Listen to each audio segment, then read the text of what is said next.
She asleep? Yes, that's... How do you feel about it now that we're on our way? I know you're right there. Certain?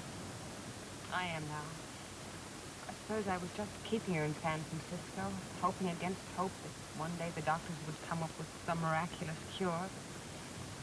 Oh, she'll love your ranch. She'll be happy there. I've got to face it, Dad. That's all we can do for her now.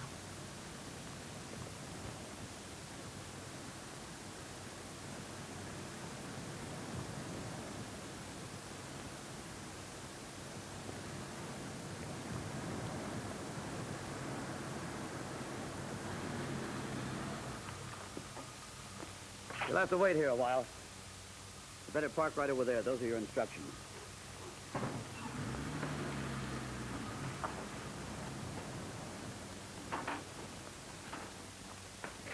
What's going on? You got yourself a front seat to something you're not going to forget so quick. See that hill? You'll see it light up like you never saw light before. Any minute now, they're going to test an atomic bomb. Dad, let's turn back. Wouldn't get very far. Ought to go off any minute now. But what about Vivian? She'll be terrified. It'll be just like fireworks for her. She doesn't know what it means. We'll be the ones who'll be frightened.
Like you thought it would be? Of course it is, Grandpa, but much, much better.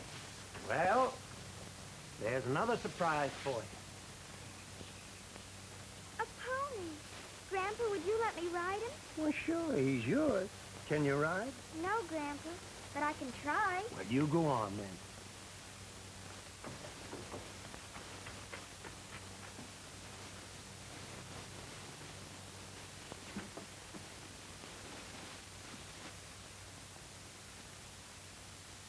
No, I still can't believe it. Every time she smiles at me, I think, it's just impossible. The days after the doctor told me the diagnosis, I was certain he'd call back to say he'd made a mistake, but...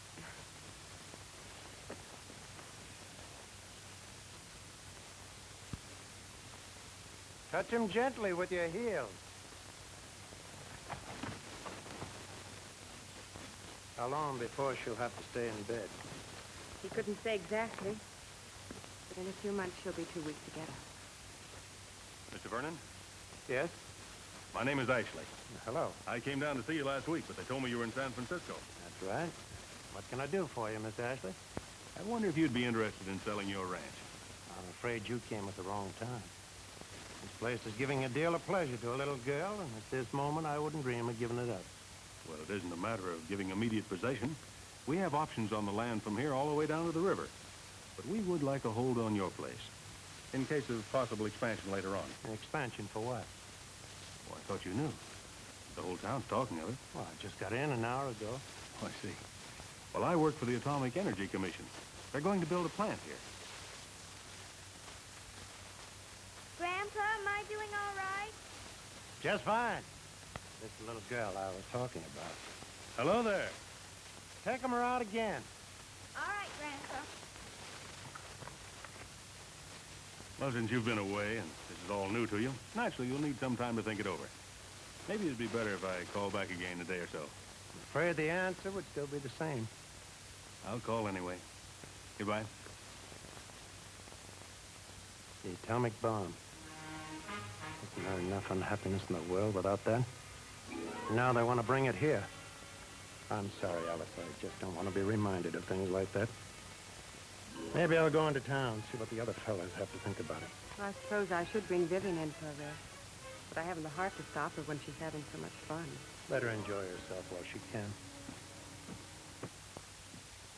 In 3 months, this place will be a boom town. Sure, there'll be problems, but there'll be advantages for every one of us. How much is your place worth right now? About 4,000. Well, in 6 months, I'll be able to get you 12 for it. Maybe 15. If he wants to sell. I won't be going to sell. It's my home, Harry. It's where I was born and raised. It's where my folks settle when they come out here in covered wagons. And they looked all over before they picked this as the best spot. Well, maybe it won't help you so much, but things haven't been too good here for 2 or 3 years. Plenty of people in town that could use a little more money. Harry can tell you about that, can't you, Harry? I'm afraid I can't. You don't run a bank without knowing the problems people have. All of us have. Money-wise, I mean. And money is what the plant's going to bring to this town. Of course, I'm not saying that money means happiness. But it's a lot easier when you're not pinching and skimping and worrying year after year. So it's just a question of money. Oh, there's more to it than that. Now, you fellas got me elected mayor, and I know what this town needs and how much it needs. A new school building, for one thing. And, Doctor, how far is it to the nearest hospital? 26 miles. And a decent water system wouldn't hurt. Looks like we got along without them so far. Is that any reason why our children should have to? That's why I'm glad the plant is coming here. It'll mean the best schools and hospitals and things like that. Sure, I'll hate to see the old town change just like anybody else, but I'm darn sure it'll be worth it. Seems to me you're all ducking a real point. Now, what's this plant going to make? Fissionable material, they call it. No matter what they call it, it all adds up to one thing. The atomic bomb. And that's why this whole idea makes me sick. There won't be any danger around the plant. Everything will be carefully controlled. That's not the point. I was at Hiroshima, Doc. Maybe 8 or 9 days after the bomb was dropped. I saw what was left. They're going to make the atomic bomb here. While I'm selling my place and leaving town. I don't want any part of it. I can understand how he feels. After that kind of an experience, naturally, he's afraid of the whole idea of the bomb. Let us be honest. We're all afraid. We're all terrified, and so are people all over the world. But the fact of the matter is the bomb is here. Now that it's been invented, we just can't stick our heads in the sand and pretend that it doesn't exist. And say what you like about it. Having the bomb is pretty good insurance against an attack by an aggressor. John, you've been very quiet. How do you feel about this? Well, I was listening. I only heard the news about an hour ago, and I don't like to make up my mind in a hurry. Have you made it up now? Yes, I think I have. I agree with a lot you fellas have been talking about. But the bomb's been invented. There's nothing we can do about that. The point is, do we want it here? Harry says the plant will bring money into the town. Well, that's fine, of course. We can all use a little more money. I know I can. Farrell says it'll give us new schools, and a hospital, and so on. But where will all this come from? From the atomic bomb. And the atomic bomb, no matter how thin you slice it, is simply a machine for killing people. Yeah. My folks came here about the same time yours did, Tim. That's right. Maybe today it isn't as big a town as they dreamed it would be. It probably isn't as rich a town. All we did was grow our crops and raise our cattle. But at least we never tried to make any money out of other people's unhappiness. No. Some of you are worrying that the town will change. I'm worrying about the people who live in this town. What sort of people we will be after we grow rich on the atomic bomb. With our schools and hospitals that we know one day will have to be paid for with other people's lives. Yeah. That's the change I'm worrying about. I don't think it's worth it.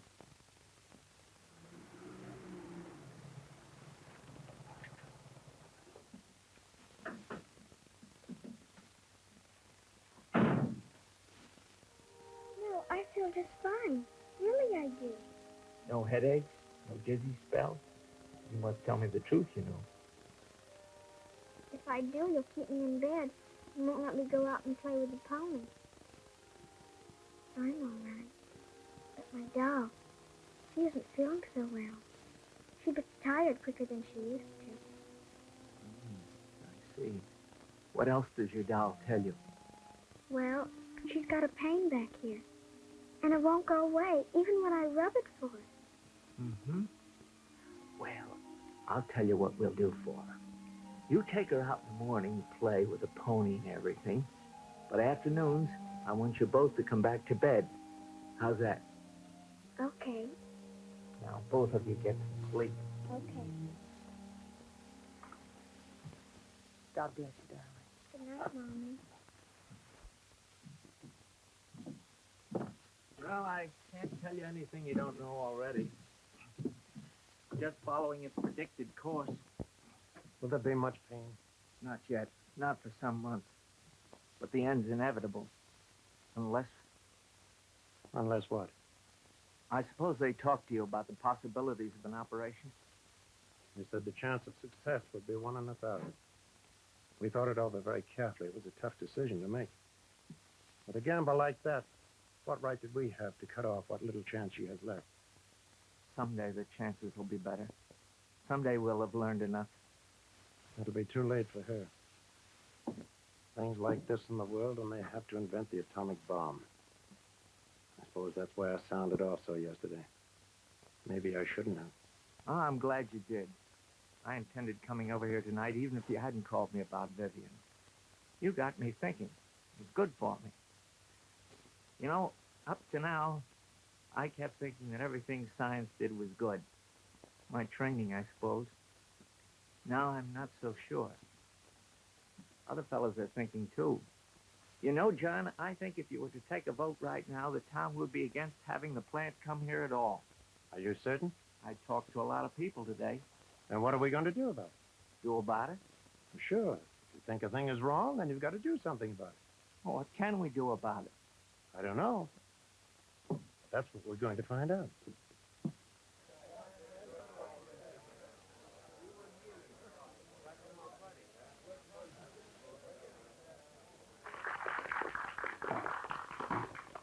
Well, now we've heard most everybody's point of view, and it seems to me mostly against the bomb, so if somebody will just move a motion deploring it, we'll take a vote on it and go home. What good would that do? Well, ease our consciences a little, I guess, and make us feel better about the whole business. Well, that's not the point of this meeting. The point is to keep the plant from coming here. Well, that's a kind of a tough proposition, isn't it? You just can't argue with something like the Atomic Energy Commission. Why not? The Atomic Energy Commission is part of the government. The government is elected to work for it. Seems to me it's our duty as citizens to speak out when they do something we disagree with. You think that'd get you anywhere? I don't know. But I'm still going to argue. Maybe it will at that. We're not telling them how to run their business. We're not saying don't make any more bombs. All we're saying is don't bring your plant here.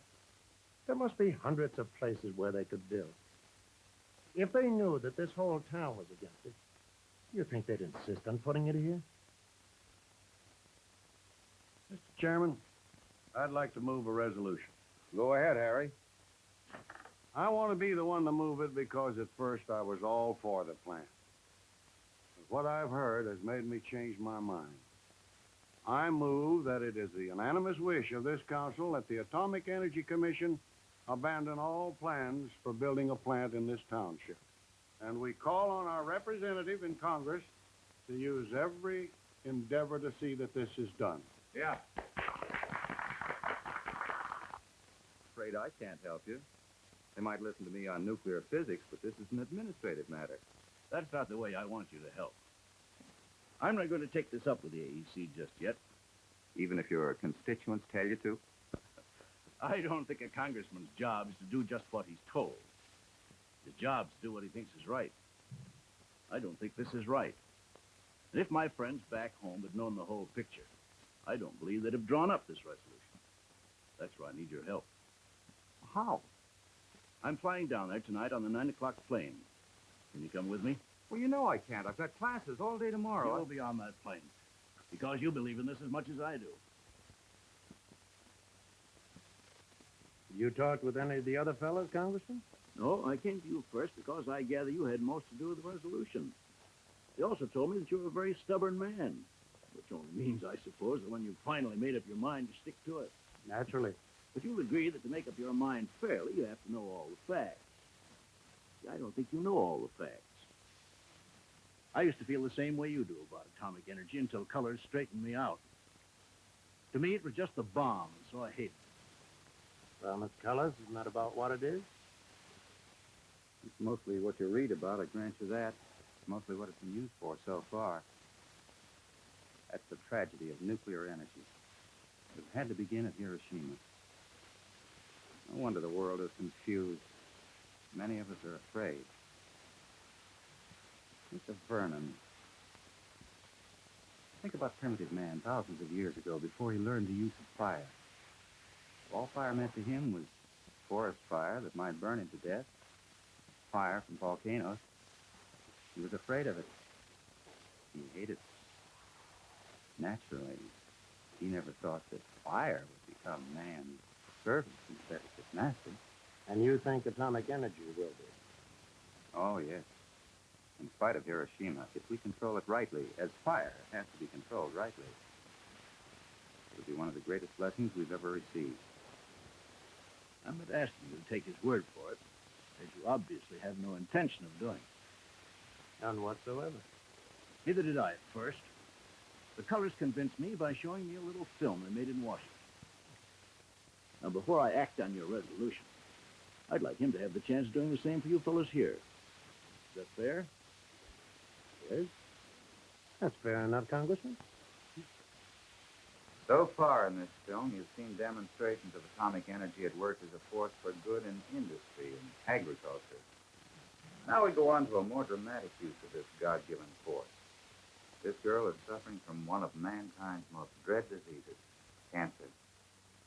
She has cancer of the thyroid gland. A few years ago, this would have meant her case was hopeless. Now she has a chance. That glass looks like it has plain water in it, but actually it contains hope. Hope in the form of a radioactive iodine solution. Now, most people know that iodine is used in treating thyroid, but let's explain where this radioactive business comes in. Here we see the young lady on the examination table. Suppose, instead of the radioactive solution, she swallowed a tiny wristwatch. Then, if you could listen closely enough, you could hear a ticking in her throat. In the same way, a little bit of atomic energy in the solution she drank is now sending out signals from her throat. These signals are being picked up by the apparatus suspended over her neck, and so provide a new and tremendously valuable guide to the doctor in his efforts to help the girl. Now take a look at this instrument. Doesn't seem very interesting, but believe it or not, you're seeing a bunch of atoms drawing their own picture. Every tick of a radioactive atom causes a pin in the instrument to jiggle as it passes over the chart. Let's see it in action. This gentleman may have cancer of the thyroid gland. He's drinking the same kind of iodine solution the young lady drank. And just as it did in her case, the iodine concentrates in the cancer tissue. Then the atoms go to work and draw their own picture. And so the doctor has a record of the exact location of the cancer, which he could obtain in no other way. Another use of atomic energy as a tracer is in brain surgery. Work is being done on the use of radiophosphorus for the detection and exact location of brain tumors. And the accuracy of the information that this new method supplies is leading to revolutionary results. Already several cases of brain tumor, hitherto considered hopeless, have been successfully operated on with the aid of this great new tool of medicine. Medical research is just one of the many uses of atomic energy as a benefit. Before we review the other beneficial uses, let's look at the many places in America where for many years thousands have worked in the field of atomic energy. Well, you've given us plenty to think about. Of course, it's mainly in the future. Don't you want to contribute to the future? Now you're needling me about the resolution. Of course I am. That's what I'm here for. Good night, Congressman. Good night. Good night, Tim. When's the next meeting of the council? Tomorrow. They'll stop over. Maybe you fellows will consider it again. Maybe. Radio phosphorus is a tracer. Tell me more about that. Well, there's a surgeon in Boston using it with some kind of a Geiger counter to locate the exact spot of the brain tumor. Has it been successful? Of course, it's all very new, but he's already had results in cases that seem to be hopeless. Mr. Vernon, do you have some personal interest in this? Yes, my grandchild. The little girl you saw this afternoon. She's dying of a brain tumor. Do you have this surgeon's address? Sure. Let's go to your house. We'll get him on the phone. Yes? Dr. Cooper? This is Congressman Maynard. Forgive me for calling you at this hour, but Professor Cullors gave me your name, and this is pretty important. A constituent of mine, Dr. Peterson, would like to talk to you. Yes? Here he is. Dr. Cooper, I'm calling about a young child, a patient of mine. The symptoms seem to indicate growth in the lower region of the cerebellum. On the phone now. Dr. Peterson's going to suggest we fly to Boston for examination tomorrow. Of course, you realize it's only a chance. I know. But this morning there was no chance at all. There goes her plane. Let's hope he finds it possible to operate. Don't mind saying I've done a deal of praying that he will. Well, let's get going. You fellas agree Maynard and Cullors going to sit in with us and listen. Well, sure. It warms my heart to see a congressman listening for a change. Is everybody here? How about Doc Peterson? He went to Boston with him. Oh, John, I thought you were going back with her. I was, but I changed my mind. I'm going to take the other plane tonight. You know, I had some sort of share in passing this resolution. I didn't think it was right for me to walk out on it now. Well, let's start by hearing what John has to say. No, Mike, this is a personal thing with me. Because just now I can only think of my own granddaughter. It isn't fair for me to try and influence you other fellas. You've got to make up your own minds on the whole picture. But I've got this to say.